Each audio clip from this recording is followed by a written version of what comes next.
ನಮಸ್ಕಾರ ಮತಬಾಂಧವರೇ, ಇದು ಕರ್ನಾಟಕ ವಿದ್ಯಾವರ್ಧಕ ಸಂಘ ಧಾರವಾಡ ತ್ರೈವಾರ್ಷಿಕ ಚುನಾವಣಾ 2025-2028 ಅಧ್ಯಕ್ಷ ಸ್ಥಾನದ ಆಕಾಂಕ್ಷಿಯಾದ ಡಾಕ್ಟರ್ ಹನುಮಾಕ್ಷಿ ಗೋಗಿ ಅವರ ಒಂದು ಪ್ರಚಾರ. ಎಲ್ರಿಗೂ ನಮಸ್ಕಾರ. ನಾನು ಹನುಮಾಕ್ಷಿ ಚಂದಪ್ಪ ಗೋಗಿ, ಸಹಕಾರ ಸಂಘಗಳ ಅಪರ ನಿಬಂಧಕಿಯಾಗಿ ನಿವೃತ್ತಿಯನ್ನು ಹೊಂದಿದ್ದೀನಿ. ಅದಕ್ಕಿಂತಲೂ ಮುಂಚೆ MA Kannada, MA history, diploma in epigraphy ಮತ್ತು ಡಿಪ್ಲೊಮಾ ಇನ್ ಜೈನಾಲಜಿಗಳಲ್ಲಿ ಕೂಡ ನಾನು ಪರಿಣತಿಯನ್ನು ಹೊಂದಿ ಇದುವರೆಗೂ ಸುಮಾರು 30 ಪುಸ್ತಕಗಳನ್ನು ಬರೆದಿದ್ದೇನೆ. ಅವುಗಳಿಗಾಗಿ 32 ಪ್ರಶಸ್ತಿಗಳನ್ನು ಕೂಡ ಸ್ವೀಕರಿಸಿದ್ದೇನೆ. ಈಗ ಕರ್ನಾಟಕ ವಿದ್ಯಾವರ್ಧಕ ಸಂಘದ ಚುನಾವಣೆ, ತ್ರೈವಾರ್ಷಿಕ ಚುನಾವಣೆ 25/5/2025 ಧಾರವಾಡದ ಕರ್ನಾಟಕ ವಿದ್ಯಾವರ್ಧಕ ಸಂಘದಲ್ಲಿ ನಡೆಯಲಿದೆ. ಆ ಚುನಾವಣೆಯಲ್ಲಿ ನಾನು ಅಧ್ಯಕ್ಷ ಸ್ಥಾನದ ಅಭ್ಯರ್ಥಿಯಾಗಿ ಸ್ವತಂತ್ರವಾಗಿ ನಿಂತಿದ್ದೇನೆ. ಇದರೊಂದಿಗೆ ನನ್ನ ಕುರಿತಾಗಿ ಇನ್ನೆರಡು ಮಾತುಗಳನ್ನು ಹೇಳಬಹುದಾದದ್ದು ಅನ್ನೋದನ್ನು ಕೂಡ ಇಲ್ಲಿ ದಾಖಲಿಸಲಿಕ್ಕೆ ಇಷ್ಟಪಡ್ತೇನೆ. ಕರ್ನಾಟಕ ವಿದ್ಯಾವರ್ಧಕ ಸಂಘ ಅದು ಕನ್ನಡದ ಗುಡಿ. ಕನ್ನಡ ನಾಡು, ನುಡಿ, ಜಲ, ಗಡಿ ಇವುಗಳನ್ನು ರಕ್ಷಿಸುವುದಕ್ಕಾಗಿಯೇ ಇರುವಂತಹ ಒಂದು ಸಂಸ್ಥೆ. ಒಬ್ಬ ಲೇಖಕಿಯಾಗಿ, ಸಂಶೋಧಕಿಯಾಗಿ, ಪ್ರಕಾಶಕಿಯಾಗಿ ಮತ್ತು ಹೋರಾಟಗಾರ್ತಿಯಾಗಿ ನಾನೊಬ್ಬ ಅರ್ಹ ಅಭ್ಯರ್ಥಿ ಎನ್ನುವ ಕಾರಣಕ್ಕಾಗಿ ನಾನು ಸ್ಪರ್ಧಿಸ್ತಾ ಇದ್ದೇನೆ. ಕರ್ನಾಟಕ ವಿದ್ಯಾವರ್ಧಕ ಸಂಘವು 136 ವರ್ಷಗಳ ಹಿಂದೆ 1890ರಲ್ಲಿ ನೋಂದಾಯಿತುಗೊಂಡಿರ್ತಕ್ಕಂಥ ಸಂಸ್ಥೆ. ಇದು ಇದುವರೆಗೂ ಹಲವಾರು ಜನ ಅಧ್ಯಕ್ಷರನ್ನು ಹೊಂದಿದೆ. ಇತ್ತೀಚೆಗೆ ನಿಧನರಾಗಿರ್ತಕ್ಕಂಥ ಕರ್ನಾಟಕದ ಧೀಮಂತ ಪತ್ರಿಕಾಕರ್ತ, ನಿರ್ಭಿಡೆಯ ರಾಜಕಾರಣಿ ಅಂತ ಕರೆಸಿಕೊಂಡಿರ್ತಕ್ಕಂತಹ ಸಾಹಿತಿಗಳಾದ ಡಾಕ್ಟರ್ ಪಾಟೀಲ್ ಪುಟ್ಟಪ್ಪನವರು 54 ವರ್ಷಗಳವರೆಗೆ ಈ ಸಂಸ್ಥೆಯ ಅಧ್ಯಕ್ಷರಾಗಿ ಕೆಲಸ ಮಾಡಿದರು ಅಂತ ಅನ್ನೋದನ್ನು ನಾವು ನೆನಪಿಸ್ಕೊಳ್ಬೇಕು. ಅದಾದ ನಂತರ ಇತ್ತೀಚಿನ 3.5 ವರ್ಷಗಳಲ್ಲಿ ಅವರ ನಿಧನ ನಂತರ ಬೇರೆಯವರು ಅಧ್ಯಕ್ಷರಾಗಿ ಬಂದಿದ್ದಾರೆ. ಅವರ ಕಾಲದಲ್ಲಿ ಕನ್ನಡದ ಈ ಚಟುವಟಿಕೆಗಳು ಕುಂಠಿತಗೊಳ್ತಾ ಸಾಗ್ತಾ ಇವೆ.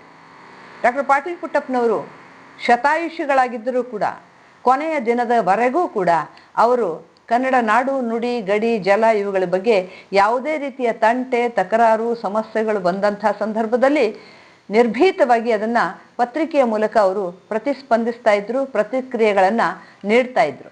ಆದರೆ ಇತ್ತೀಚೆಗೆ ಆ ಪ್ರತಿಸ್ಪಂದನೆ ಅನ್ನುವುದು ಕರ್ನಾಟಕ ವಿದ್ಯಾವರ್ಧಕ ಸಂಘದಿಂದ ದೊರೀತಾ ಇಲ್ಲ. ಇದಲ್ಲದೆ ಕರ್ನಾಟಕ ವಿದ್ಯಾವರ್ಧಕ ಸಂಘಕ್ಕೆ ಅನುದಾನವೂ ಕೂಡ ತುಂಬ ಕಡಿಮೆಯಾಗಿದೆ. ಅದನ್ನು ತರುವಂತಹ ಪ್ರಯತ್ನವನ್ನು ಅಲ್ಲಿಯ ಆಡಳಿತ ಮಂಡಳಿಯವರು ಮಾಡ್ತಾ ಇಲ್ಲ. ಇದಲ್ಲದೇ ಇನ್ನೂ ಒಂದು ವಿಷಯ ಹೇಳಬಹುದಾದದ್ದು ಅಂತಂದರೆ, ಕರ್ನಾಟಕ ವಿದ್ಯಾವರ್ಧಕ ಸಂಘದಲ್ಲಿ ಇದುವರೆಗೂ 9104 ಜನ ಸದಸ್ಯರಾಗಿದ್ದಾರೆ. ಇದು ಕನ್ನಡ ಸಾಹಿತ್ಯ ಪರಿಷತ್ತುಗಿಂತಲೂ ಮುಂಚೆಯೇ ರಚಿತಗೊಂಡಿರ್ತಕ್ಕಂಥ ಒಂದು ಸಂಸ್ಥೆ.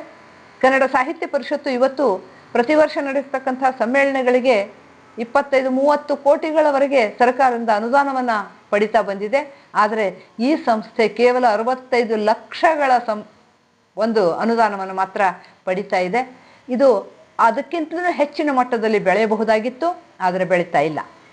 ಪ್ರಾರಂಭಗೊಂಡಿರ್ತಕ್ಕಂಥ ಸಂದರ್ಭದಲ್ಲಿ ಕರ್ನಾಟಕ ವಿದ್ಯಾವರ್ಧಕ ಸಂಘವು ಕನ್ನಡ ಏಕೀಕರಣ ಚಳವಳಿಗಾಗಿ, ಭಾರತೀಯ ಸ್ವಾತಂತ್ರ್ಯ ಸಂಗ್ರಾಮದಲ್ಲಿ ಅಷ್ಟೇ ಏಕೆ ಕರ್ನಾಟಕ ಏಕೀಕರಣ ಚಳವಳಿಯಲ್ಲಿಯೂ ಕೂಡ ಮುಂದಾಳತ್ವವನ್ನು ವಹಿಸಿತ್ತು. ಗೋಕಾಕ್ ಗೋಬ್ಯಾಕ್ ಅಂತಕ್ಕಂತಹ ಚಳವಳಿ, ಗೋಕಾಕ್ ವರದಿ ಜಾರಿಗೆ ಬರಲಿ ಎನ್ನುವಂತಹ ಚಳವಳಿ, ಇತ್ತೀಚೆಗೆ ಮಹದಾಯಿ, ಕಳಸಾ, ಬಂಡೂರಿ ಇವೆಲ್ಲ ಸಂದರ್ಭಗಳಲ್ಲಿಯೂ ಕೂಡ ಮುಂಚೂಣಿಯಲ್ಲಿ ಮುನ್ನಡೆಸಿದಂಥ ಒಂದು ಸಂಸ್ಥೆ. ಆದರೆ ಇತ್ತೀಚೆಗೆ ಆ ಕೆಲಸಗಳು ಕೂಡ ತುಂಬ ಕಡಿಮೆ ಆಗ್ತಾ ಬರ್ತಾ ಇವೆ ಅಂತ ಅನ್ನೋದು ವಿಷಾದದಿಂದ ನಾವು ದಾಖಲಿಸಬೇಕಾಗ್ತದೆ. ಇದರ ಜೊತೆಗೆ ಕರ್ನಾಟಕ ವಿದ್ಯಾವರ್ಧಕ ಸಂಘದಲ್ಲಿರ್ತಕ್ಕಂಥ ಈ ಸದಸ್ಯರ ಸಂಖ್ಯೆಯನ್ನು ನೋಡಿಕೊಂಡಾಗ ಮತ್ತು ಸರ್ಕಾರದಿಂದ ಇದು ಅನುದಾನವನ್ನು ಪಡೀತಕ್ಕಂಥ ಸಂದರ್ಭದಲ್ಲಿ ಸರ್ಕಾರದ ನಿಯಮಾವಳಿಗಳ ಅನ್ವಯ ಇಲ್ಲಿ ಪರಿಶಿಷ್ಟ ವರ್ಗ, ಪರಿಶಿಷ್ಟ ಪಂಗಡ, ಪರಿಶಿಷ್ಟ ಜಾತಿ, ಪರಿಶಿಷ್ಟ ವರ್ಗ ಅನ್ನುವಂಥದ್ದು, ಹಿಂದುಳಿದ ವರ್ಗ ಹಾಗೆಯೇ ಮಹಿಳಾ ಮೀಸಲಾತಿ, ಇವೆಲ್ಲವುಗಳ ಬಗ್ಗೆ ಯಾವುದೇ ರೀತಿಯ ಕೆಲಸ ಕಾರ್ಯಗಳು ನಡೀತಾ ಇಲ್ಲ. 3-4 ವರ್ಷಗಳ ಹಿಂದೆ ಇದರ ಉಪನಿಯಮಾವಳಿಗಳಿಗೆ ತಿದ್ದುಪಡಿಯನ್ನು ತಂದಿದ್ದರೂ ಕೂಡ ಅದರಲ್ಲಿ ಕೇವಲ ಒಂದು SC/ST ಅಂತ ಒಂದು ಮಹಿಳಾ ಮೀಸಲಾತಿಯನ್ನು ಮಾತ್ರ ಇಟ್ಟುಕೊಂಡು ನಡೆಸ್ತಾ ಇದ್ದಾರೆ. ಈ ರೀತಿ ಉಪನಿಯಮಗಳಿಗೆ ತಿದ್ದುಪಡಿಯನ್ನು ತಂದಾಗ್ಯೂ ಕೂಡ ಅದನ್ನು ಅಧಿಕೃತ ಅಧಿಕಾರಿಯಿಂದ ಯಾವುದೇ ರೀತಿಯ ಅನುಮತಿಯನ್ನು ಕೂಡ ಅದು ಪಡೆದಿರೋದಿಲ್ಲ. ಈ ಸರ್ಕಾರದ ಉದ್ದೇಶ ಏನಿದೆ ಅಂತಂದರೆ, ಸಂವಿಧಾನಬದ್ಧವಾದಂಥ ಉದ್ದೇಶ ಏನು ಅಂದರೆ, ಪ್ರತಿಯೊಂದು ಸಂಘ ಸಂಸ್ಥೆಯಲ್ಲಿ ಹಿಂದುಳಿದ ವರ್ಗದವರು ಇರಬೇಕು, ಪರಿಶಿಷ್ಟ ಜಾತಿ ಮತ್ತು ಪರಿಶಿಷ್ಟ ಪಂಗಡದವರು ಇರಬೇಕು, ಮಹಿಳೆಯರಿಗೂ ಸಮಾನವಾದ ಅವಕಾಶಗಳು ದೊರೆಯಬೇಕು ಅಂತ ಅನ್ನುವಂಥದ್ದು. ಆದರೆ ಈ ಸಂಸ್ಥೆಯಲ್ಲಿ ಆ ರೀತಿಯ ಸಮಾನ ಅವಕಾಶಗಳು ಸಿಗ್ತಾ ಇಲ್ಲ.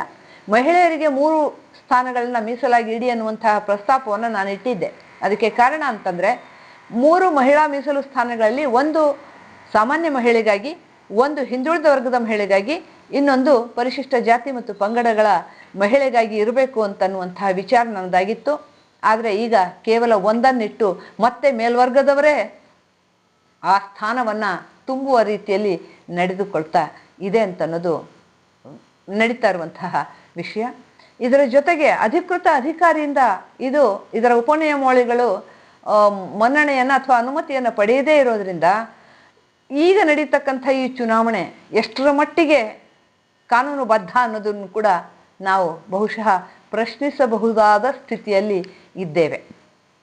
ಕಾರಣ, ಈ ಸಂಸ್ಥೆಯ ಆಡಳಿತದ ಚುಕ್ಕಾಣಿಯನ್ನು ಹಿಡಿಯತಕ್ಕಂಥವರು, ಇದು ಸಾಹಿತ್ಯಿಕ ಮತ್ತು ಸಾಂಸ್ಕೃತಿಕ ಸಂಸ್ಥೆ ಆಗಿರೋದ್ರಿಂದ ಸಾಹಿತಿಗಳು ಮತ್ತು ಕಲಾವಿದರೇ ಇದರ ಚುಕ್ಕಾಣಿಯನ್ನು ಹಿಡಿಯಬೇಕಾದಂಥ ಸಂದರ್ಭ ಇದೆ. ಆದರೆ ಹಾಗಾಗ್ತಾ ಇಲ್ಲ. ಈಗ ಸದ್ಯ ನಡೀತಕ್ಕಂಥ ಚುನಾವಣೆಯಲ್ಲಿ ಅಧ್ಯಕ್ಷ ಸ್ಥಾನಕ್ಕಾಗಿ ಒಬ್ಬರು ಧಾರವಾಡದಲ್ಲಿ 20 ವರ್ಷಗಳಿಂದ MLA ಆಗಿ ಕೆಲಸ ಮಾಡಿದವರು, ಈಗ ಅವರ ಮಗನೇ 15 ವರ್ಷಗಳಿಂದ MLA ಆಗಿದ್ದಾರೆ. ಹಾಗೆಯೇ ಇನ್ನೊಬ್ಬರು ಕರ್ನಾಟಕ ವಿಧಾನ ಪರಿಷತ್ತಿಗೆ ಸದಸ್ಯರಾಗಿ ಶಿಕ್ಷಣ ಕ್ಷೇತ್ರದಿಂದ 6 ವರ್ಷಗಳವರೆಗೆ ಇದ್ದಂಥವರು. ಹಾಗಾಗಿ ಈ ಇಬ್ಬರು ರಾಜಕಾರಣಿಗಳ ಮಧ್ಯದಲ್ಲಿ ನಾನೊಬ್ಬ ಸಾಹಿತಿಯಾಗಿ, ಅದರಲ್ಲಿಯೂ ಮಹಿಳಾ ಸಾಹಿತಿಯಾಗಿ ಇವತ್ತು ಸ್ಪರ್ಧೆಯನ್ನು ಮಾಡ್ತಾ ಇದ್ದೇನೆ. ಇದರ ಜೊತೆಗೆ ಇನ್ನೊಂದು ವಿಷಯವನ್ನು ಕೂಡ ತಮ್ಮ ಗಮನಕ್ಕೆ ನಾನು ತರೋದಕ್ಕೆ ಪ್ರಯತ್ನಿಸ್ತೇನೆ. ಅದೇನು ಅಂತಂದರೆ, 136 ವರ್ಷಗಳ ಇತಿಹಾಸವನ್ನು ಹೊಂದಿರತಕ್ಕಂಥ ಈ ವಿದ್ಯಾವರ್ಧಕ ಸಂಘಕ್ಕೆ ಇದುವರೆಗೂ ಮಹಿಳೆಯರ್ಯಾರೂ ಅಧ್ಯಕ್ಷ ಸ್ಥಾನಕ್ಕಾಗಿ ಸ್ಪರ್ಧಿಸಿಲ್ಲ, ಅಧ್ಯಕ್ಷರೂ ಆಗಿಲ್ಲ. ಆ ಕಾರಣಕ್ಕೆ ಪ್ರಾಜ್ಞೆ ಮತದಾರರಲ್ಲಿ ನಾನು ವಿನಂತಿಸಿಕೊಳ್ಳೋದಿಷ್ಟೇ, ಜಾತಿ, ಮತ, ಪಂಥ, ವರ್ಗ, ಲಿಂಗಭೇದಗಳಿಲ್ಲದೆ ಇರ್ತಕ್ಕಂತಹ ಸರ್ವರಿಗೆ ಸಮಪಾಲು, ಸರ್ವರಿಗೆ ಸಮಬಾಳು ಅಂತ ಹೇಳಿರ್ತಕ್ಕಂತಹ ಬಸವಣ್ಣನವರ ಸಿದ್ಧಾಂತಗಳಿಗೆ ಅನುಗುಣವಾಗಿ, ಹಾಗೆಯೇ ಡಾಕ್ಟರ್ ಅಂಬೇಡ್ಕರ್ರ ಸಂವಿಧಾನದ ಆಶಯಗಳಿಗೆ ಅನುಗುಣವಾಗಿ ಈ ಚುನಾವಣೆ ನಡೆಯಬೇಕು. ಇಲ್ಲಿರ್ತಕ್ಕಂಥ ಆಡಳಿತ ಮಂಡಳಿಯೊಳಗೆ ಎಲ್ಲರಿಗೂ ಸಮಾನ ಅವಕಾಶಗಳು ಸಿಗಬೇಕು. ಹಾಗಿದ್ದರೆ ಮಾತ್ರ ಅವರು ಈ ಎಲ್ಲ ವರ್ಗಗಳ ಧ್ವನಿಯಾಗಿ ಕೆಲಸ ಮಾಡಬಲ್ಲರು ಅನ್ನುವಂತಹ ವಿಶ್ವಾಸ ನನಗಿದೆ. ಆ ಕಾರಣಕ್ಕಾಗಿ ಸೂಕ್ತ ಮತ್ತು ಅರ್ಹ ಅಭ್ಯರ್ಥಿಯಾದ ಸಾಹಿತಿ, ಪ್ರಕಾಶಕಿಯಾದಂತಹ ನನಗೆ ಮತ ನೀಡಿ ಬೆಂಬಲಿಸಬೇಕಾಗಿ ಎಲ್ಲ ಪ್ರಾಜ್ಞೆ ಮತದಾರರಲ್ಲಿ ಪ್ರಾರ್ಥಿಸ್ತೇನೆ. ನಮಸ್ಕಾರ.